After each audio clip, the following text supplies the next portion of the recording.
Dear learners, welcome to this MOOC on Sociology of Health and Illness. This is the third video from the first module of this course. In the previous video, we have discussed that there are different approaches to understand health and illness, and accordingly, the diverse approach impact our healthcare practices as well as the practices to heal illness. We know that the traditional practices to prevent illness and heal has been followed in India since time immemorial, but the introduction of biomedicine can be traced to the colonial rule. So in this video, we will try to understand the practices introduced during the colonial rule and the impact of it in the socio-political context of that time in India. Now let us try to understand how disease was perceived during the colonial period. Here we will focus on cholera and smallpox. The cholera epidemic and smallpox breakout were the deadliest diseases among the few others like plague, malaria, or leprosy in the colonial period. These diseases were caused to have a notorious effect on both natives and the British people in the 19th and the 20th century India. Cholera infected persons would have severe watery diarrhea, loss of fluid, loss of appetite, fever and cramps. Whereas symptoms of smallpox were painful eruption of skin with pustules, sloughing and scars left permanently. It was so severe that persons affected with smallpox died within 2 weeks, and even if survived, it could leave a deformed body.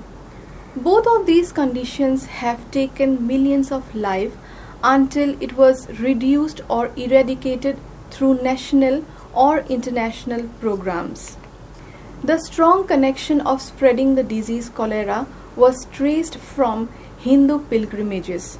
In India, the disease got widely spread through tanks and water sources used by the contaminated person, as immersion in a tank or river for religious purification is a ritual among the Hindus. Kumbh Mela of Haridwar is one such instance when pilgrims immerse themselves into the water. The situation became worse when the pilgrims brought the holy water of Ganges for family members to consume. In 1867, almost 3 million pilgrims came to attend the Kumbh Mela.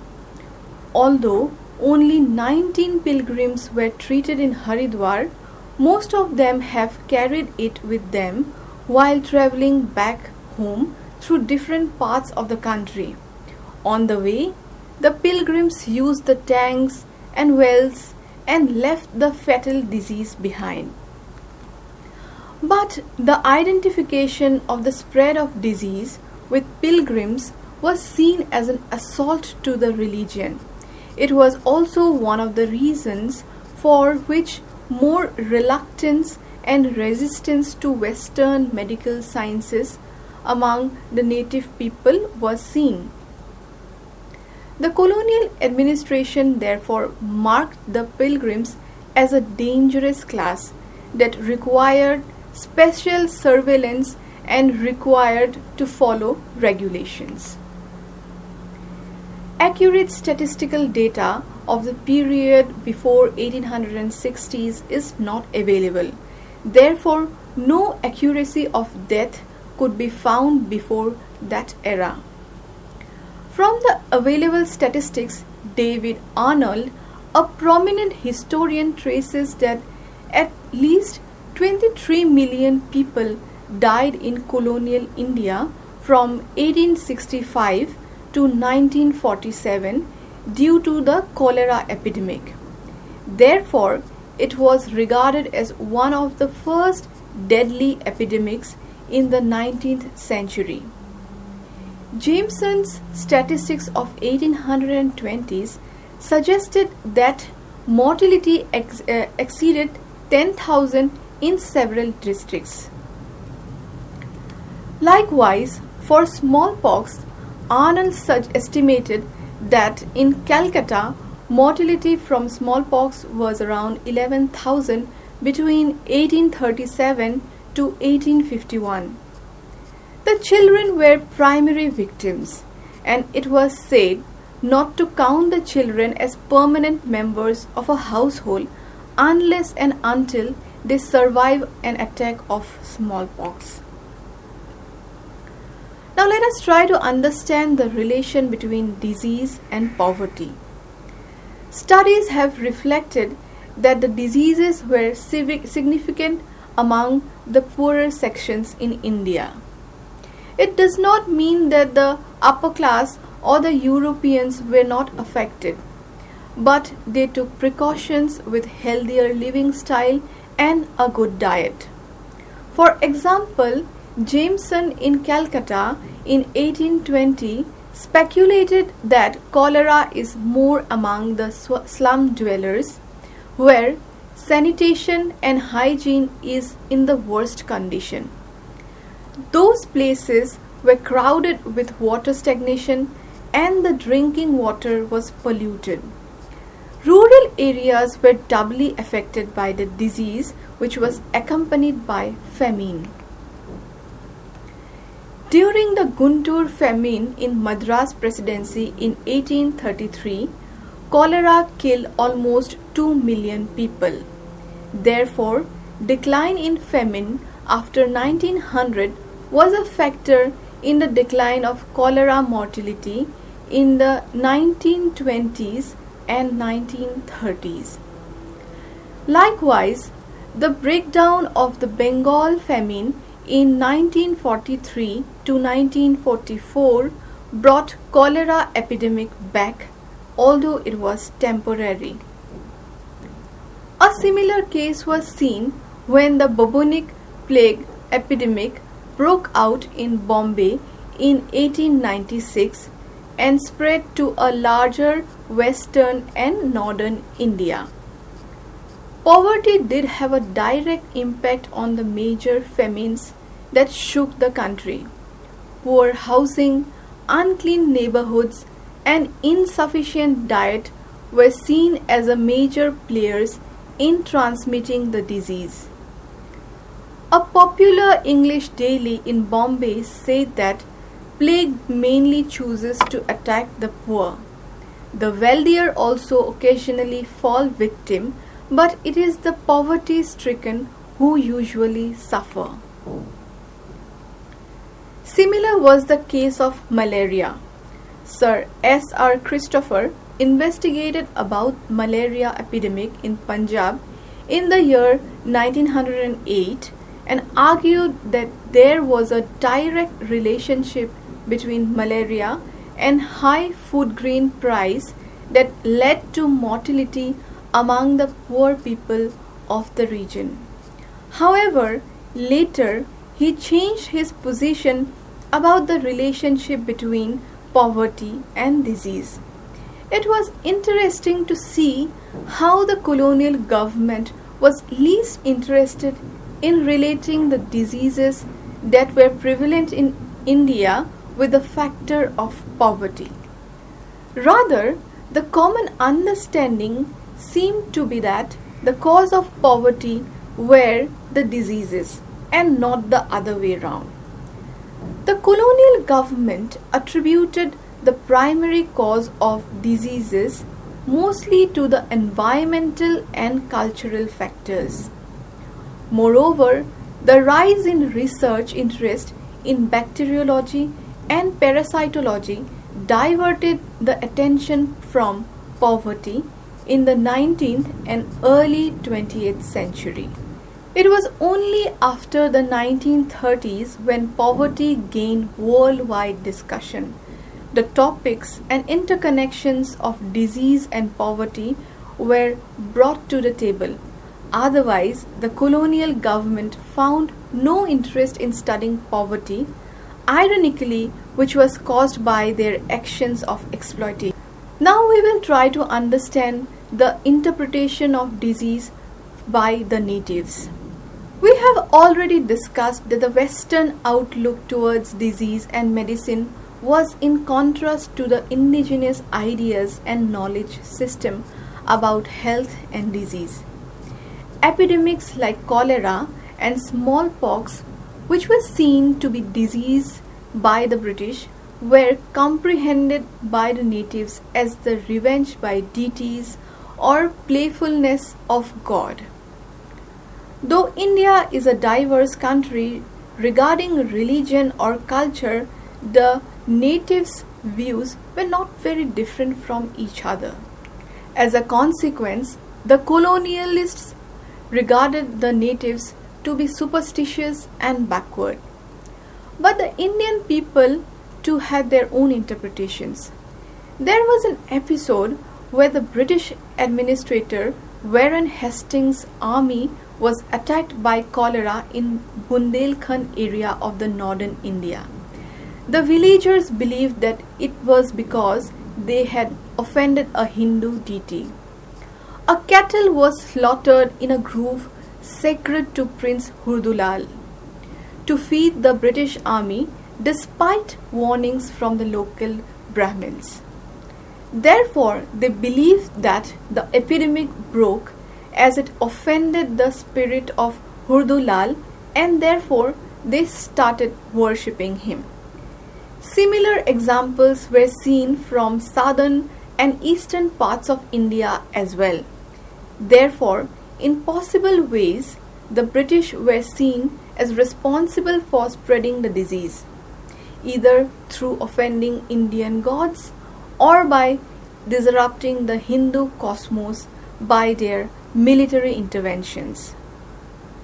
Perhaps because there was no equivalent technique of inoculation for cholera, unlike smallpox, which would need a goddess's blessings, cholera had no specific deity which was popular in the country. Only in Bengal, the place where it is believed that cholera originated, there was a cholera deity called Ola Bibi by Muslims or Ulai Chandi by Hindus. Likewise, gradually Hurdulal was also given service as a male cholera deity late after the episode. Thus, there was an effort to either manifest the power of an existing deity like Ma Kali or a new deity known as Jarimari or Kalamari was evoked. The Europeans took these examples of superstition and fatalism sickening versus the European rationality to treat disease. However, the colonial government was also worried that the association of deities with diseases might lead to panic among the people and can have political complexities. Hence, apart from medical treatment, the British also saw the need for a political response to the popular reactions that the epidemic cholera had aroused. Ceremonies that were done to get rid of or keep away cholera were also seen as having political connotation by the British. For example, on the eve of Sepoy Mutiny in 1857, chapatis were circulated from village to village. The Britishers were suspicious that this could have a latent meaning of organizing people against the British. However, chapatis were passed from one village to another in North India for protection from cholera deity. Scholars have argued that though chapatis might have served this purpose to avoid cholera, it was also an expression to show their solidarity of the collective anxiety that they had against the British rule. Likewise, whenever there was cholera outbreak, one could see new tokens were circulated as a symbol to keep away the cholera deity from the village. It was established that this transmission was merely for the purpose to avoid cholera and had no political meaning attached to it. However, the administration was asked to be vigilant over anything transmitted even though it seemed to be an innocent act devoid of any political connotation. Like cholera, even smallpox was related to a deity called Sitala.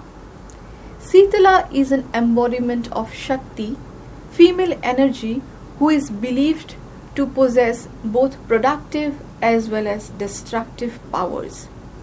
Therefore, the destructive part was needed to be prevented so that it does not cause mortal harms. When the disease showed up, it is said that the goddess has taken rest in a human body. Therefore, even the smallpox inoculation practiced in the 19th and the 20th century was performed within a context of religious rituals. Sitala is worshipped in almost all over India in different names.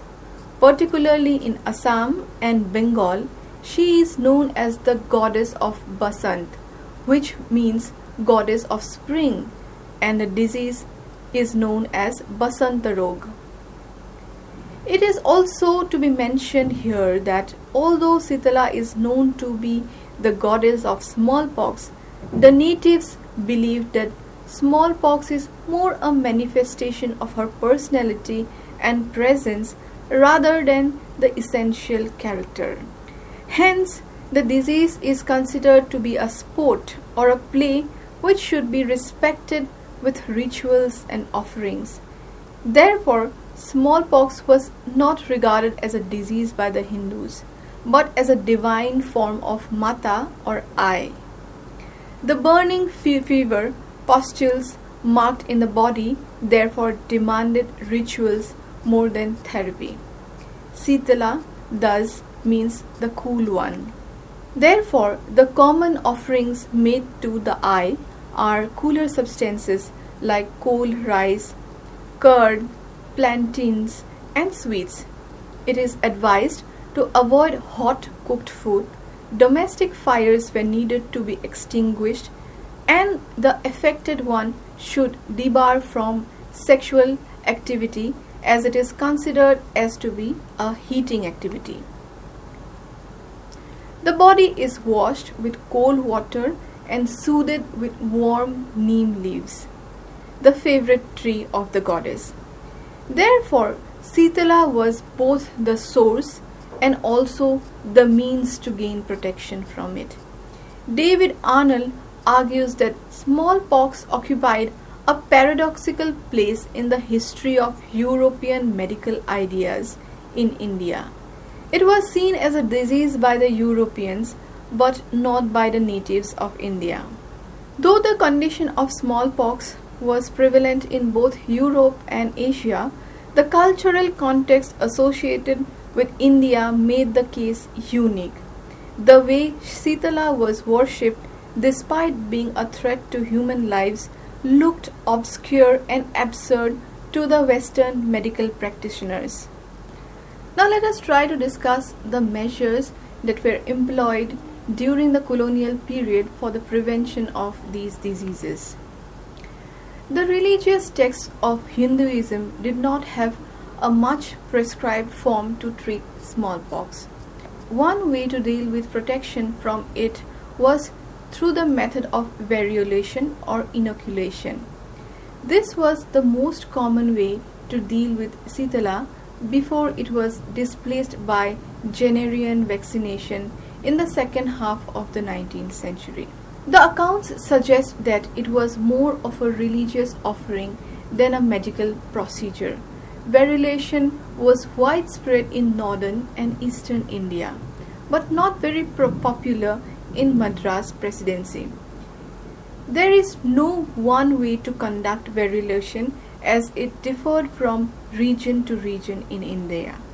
The standard way to do was by taking pustules from a patient or a recently variolated individual and then rub or inoculate the materials made from smallpox pustules to artificially scratch into the skin of the infected body.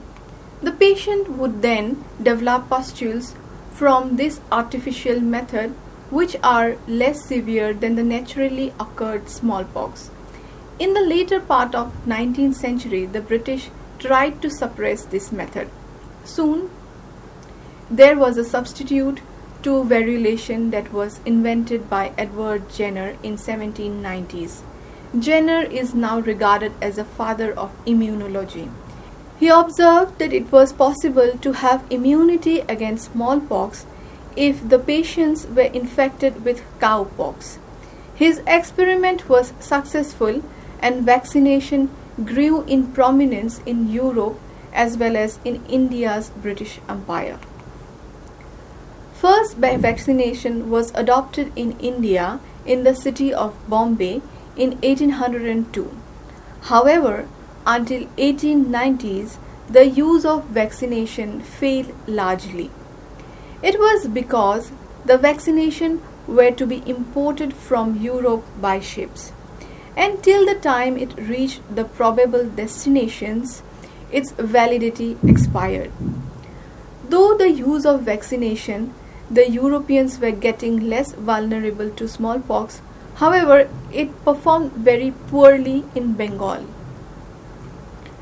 Many people from the poorer class of the British also died, who were mainly soldiers and sailors.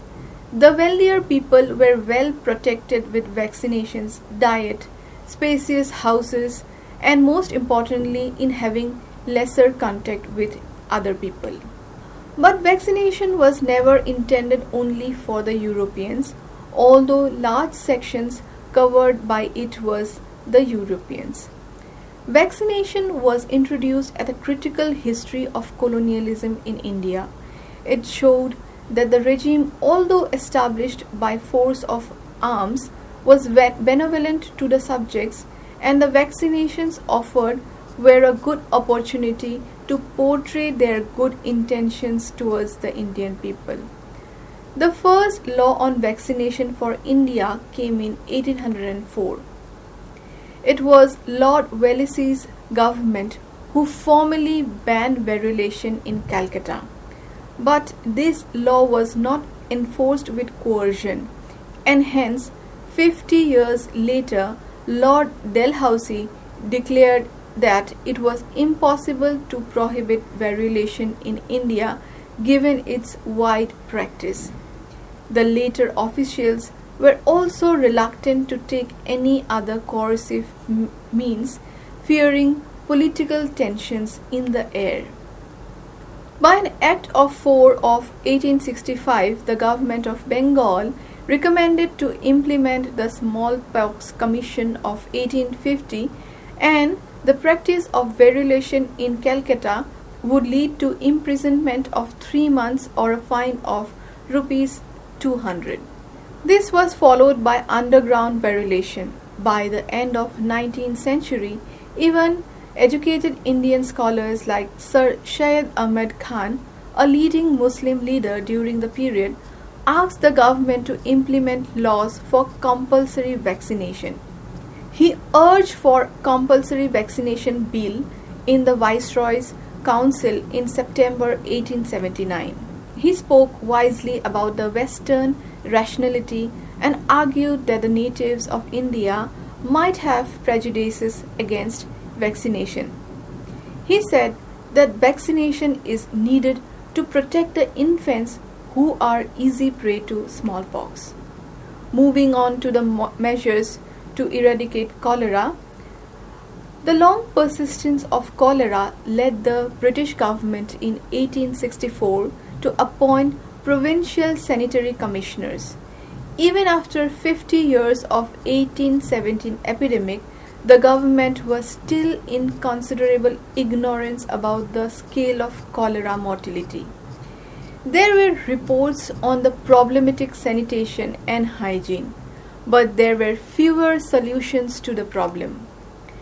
It was only in the 1890s that the contamination of cholera was recognized, and the state began to take serious measures. In April 1892, the government of northeastern provinces took a bold step to ban Haridwar Kumbh Mela when cholera broke out. Before the First World War, the patients were injected with saline to compensate for the water loss that the body undergoes during the disease. It helped in reducing the mortality rate to some extent, but at a mass scale, this measure what was not possible for implication. In 1890s, W.M. Hefkine pioneered the anti-cholera vaccine. However, the British administration was reluctant to experiment it in India during 1894 to 95. They had reservations partly for its doubt in effectiveness and also feared the public reaction to the inoculation might instigate. Even till 1930s, the government was not in favor of compulsory vaccination to be used on the pilgrims of Allahabad Kumbh Mela. The primary objection to it was political, as they did not want to risk the unnecessary public outrage against the colonial rule. As mentioned in the beginning of the unit, the Western medical sciences did not find an easy penetration into Indian society. The people were satisfied with the traditional healers like Hakims, Veds, or Beys. Therefore, they were not readily accepting the British means of healing like vaccination or hospitalization for cholera patients. The British saw the primary reason in associating diseases with religion and variolation. The inoculators were also seen as the main obstacle to vaccination. Therefore, in between the years of 1803 to 6, only 11,000 to 18,000 vaccines were used in the whole of eastern and northern India. In 1818, in Bengal, it was 30,000 a year and reached 62,000 in 1828 to 29, but reduced again to 15,000 in 1832.